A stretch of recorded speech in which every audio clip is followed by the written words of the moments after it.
تنسى أبدا ذكر الله، فالعابد لا ينسى مولاه. لا تنسى أبدا ذكر الله، الله الله الله، فالعابد لا ينسى مولاه.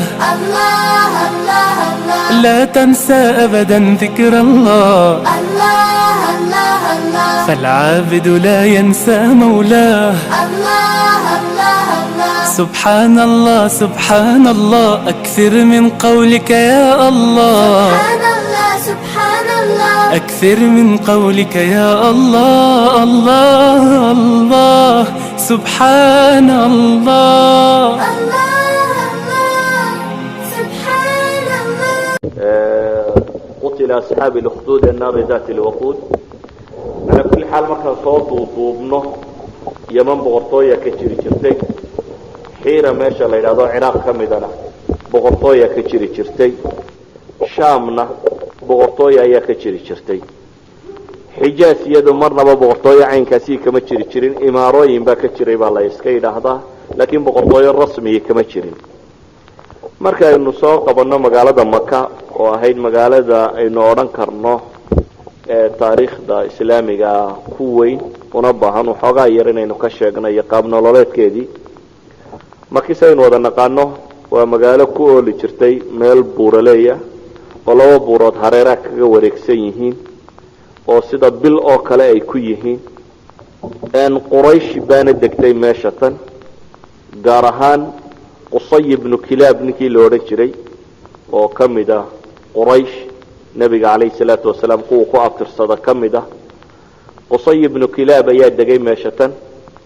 qusay ibn kilab waxa yiraahdaan waa ninkii koowaad ee awooda inuu googooyo dhirta kaabada iyo meesha xaram ka baxda lama gooyn jirin, dadkuna inaan la gooyn bay u haysteen, haddana sharcigu saas u qaba. laakiin qusay ibn kilab waqtigiisii gooyay baa la yiri. markuu googooyay ayuu dabeetana soo dajiyay xaramka gudihiisii.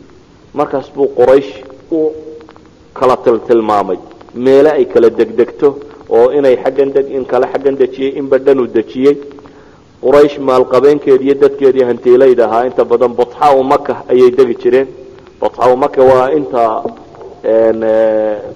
godan baa la yiraahdaa ee Kacbaduna ay agteeda ku taalo. marka aynu eegno Maka iyo maamuladeedu say si kala dambeeyeen akhiiran waxa qabsaday nimankaasi Quraysh la yiraahdo oo waday ka yahay ninkaasi la yiraahdo Qusay ibn Kilab. hareeraheedana waxa deganaa qabaa'il kale oo ay ka mid yihiin Kanaana oo ay ka tirsantay Quraysh. waa laf kamida qabiilkaasi Kanaana la yiraahdo. Quraysh markaasi waxay noqotay dad isku dayay in ay tijaaro adeegsadaan. baac mushtar ayuu ahaa awoodooda ugu weyni. magaalada Maka la yiraahdana si fiican ayay u degeen. qabaa'ilkii hareeraha ka deganaana waxay la galeen heshiisyo nabadgelyeed. dabeetana tijaaro ayay samaysteen, marna u baxda Shaam iyo Ciraaq, marna xaggan Yaman u baxda. waxay u fakareen tijaaradoodaasi si ay u suurto geli lahayd. dabeetana waxay u sameeyeen wax ilaaf la yiraahdo oo ah wadooyinka ay tijaaradoodu sii marto inay la yeeshaan qabaa'ilka dega heshiisyo nabadgelyo la galaan, isla markaasi inay wax cashuuro kala oo ay ilaaf u bixiyeen inay ka siiyaan, isla markaasina inay adeegsadaan xataa nimanka madaxda ah ee qabaa'ilkaasi u madaxda ah tijaaradooda inay saham ka siiyaan, sheer inay kala qayb gali karaan inay siiyaan si tijaaradooda u socoto. camalkaasi مثلا heshiisyada la galayay ee ku saabsanaa tijaarada Quraysh ay xoog ku noqotay. ninka isna sameeyay waa Hashim ibn Abd Munaf oo isna kamid ah awowiyadii nabiga kaleey salaatu wasalaam. yani Qusay waa awowiyadii hore ee nabiga kaleey salaatu wasalaam oo ninka Quraysh ma ka dajiyay. tijaarada tan ninka isugu xidhayna waa Hashim ibn Abd Munaf oo isna kamid ah nabiga kaleey salaatu wasalaam awowiyadii. tijaarada yani iqtisaadka Maka markaynu soo duubno wuxuu u salaysnaa kow qayb tijaaro yahay. sanaacada ama farsamada waxa la yiraahdaa aad bay ugu yaray. waxoogaa hubkay samaysan jireen iyo dhariyaha iyo waxoogaa sariiraha iyo guryaha waxa caynkaasi kamida. in xoola raacataana way lahaan jireen iyo inuu gaarsada. laakiin asaaska dhaqaaleed ee maka lagu deganaa waxay ahayd magaalo tijaareed, magaalo baac mushtar bay ahaan jirtay. maadaama ay magaalo baac mushtar ahaan jirtay, baac mushtarkana asal uu yahay nabadgelyo, quraysh waxay ahaan jirtay meel degan, meeshay degantae maka ahi. dad badanna waxay kula jirtay mucaahadaad ama heshiisyo, waxaanay ahayd un tijaarada waxa ugu badan ee ka shaqayso. heshiisyada ay qabaa'ilka kale la gashayna waxay u fudaydisay in tijaaradooda ay tijaara duwaliya noqon karto, oo ay duwalka kale iyo dhulka kale la baayac mushtarayn karaan. weliba dagaaladii ka dhaxeeyey Persia iyo Romanska ama labadii dawladood ee waaweynaa ee markaa jiray ina waxay carqalad galiyeen dariiqii iyaga u dhaxeeyay tijaariga ahaa ee isku xidhayay Yurub ama waqooyigaas oo dhan iyo Asia. dariiqa isku xidhaa inta badan Sham iyo Ciraaq iyo dhulkan baa la mari jiray. dagaaladii labada dawladood u dhaxeeyay baa xidhay. taasi waxay sababtay baa la sii yiraahdaa in aan dariiqi Makka uu aad u xoog bato tijaaradu inay marto. oo mesela India iyo dhulka alaabta laga keeni jiray waxay iman jirtay baa la yiraahdaa badda ay soo mari jirto, Yemen bay iman jirtay, dabeetana Yemen bay Makka ka tagi jirtay, Makka ka qaban jirtay markaasi Sham iyo xagga Roman isku ka taliya. sidaas daraadeed waxay noqdeen dad isku xidha mujtamacaad badan oo tijaari ah ayay Makka ahayd.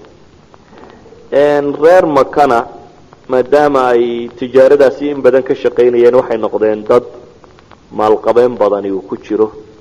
oo reer Makka rag baa de kibirku gaadhsiiyey weelkoodu dahab wax ku cabi jiray, weelashay wax ku cabaan dahab ay ahaan. Cabdullah ibn Jadaan in la oran jiray iyo koobku wax ku cabaa dahab uu ahaan jiray. marka Qurayshi waxay yeelatay tabaqaad kala sareeya, tabaqo tijaarada raasul maalka weyn haysata oo heshiisyada kula jirta dawladaha ama qabaa'ilka iyo wadooyinka dadka dega, oo waliba tijaaradoodu qaab shirkad oo kale ay u dhisan tahay oo ah qaafilo aad u badan la israaciyo oo dadkoo dhanna shares la siiyo, laga qayb galiyo inay tijaarada si ka wada qayb gali karayaan. oo dadka danyarta aan wax badan haysan ribo wax ku siisa, nidaamka ribowiga ee bangiyadu isticmaala, iyo tabaqaad aan waxba haysan oo aad u fuqara ah oo aad u waxtar aan waxba haysanin. labada kooxoodba way deganaayeen. dekadaha isticmaali jireen inta badan meel shacbiya la yiraahdo ay ahaan jireen oo ay dekadan jideemka taqaaniina macruufka ah waxay bilaabantay baa la yiraahdaa khilaafadii Uthman radiyallahu anhu ayay bilaabantay. markaasi Makki waxaan leenahay umuuma waxay ahayd magaalo baayac mushtar, oo xaggan xabashida iyo Afrikana waxa ka iman jiray buxuurta iyo dhirtan la shita iyo baalgorayeedka iyo maxaa la yiraahdaa foolmaroodiga iyo hargaha iyo ninka madoow la adoonsado.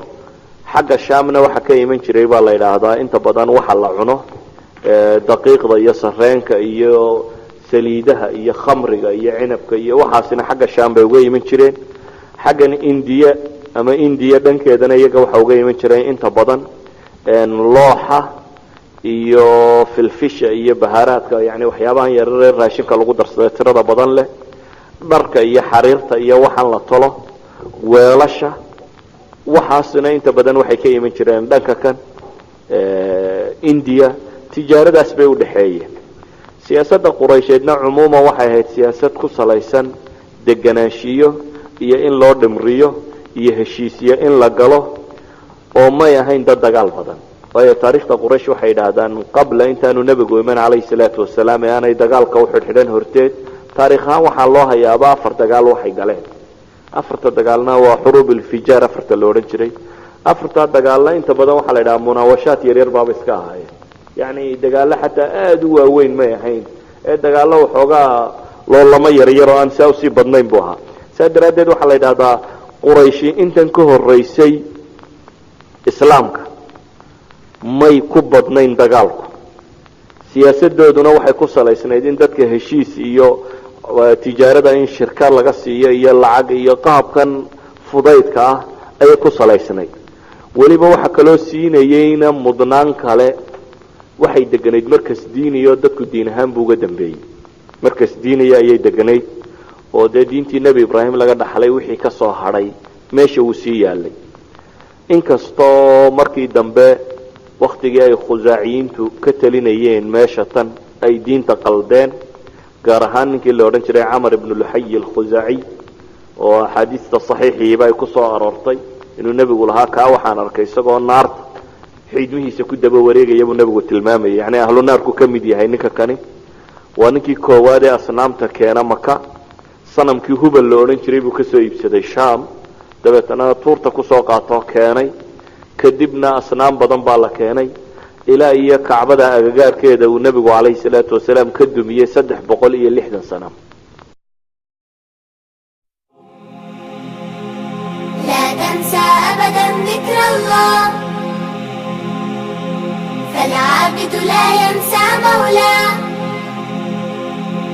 لا تنسى أبدا ذكر الله الله الله الله فالعابد لا ينسى مولاه الله الله الله لا تنسى أبدا ذكر الله الله الله الله فالعابد لا ينسى مولاه الله الله الله سبحان الله سبحان الله أكثر من قولك يا الله سبحان الله سبحان الله أكثر من قولك يا الله الله الله سبحان الله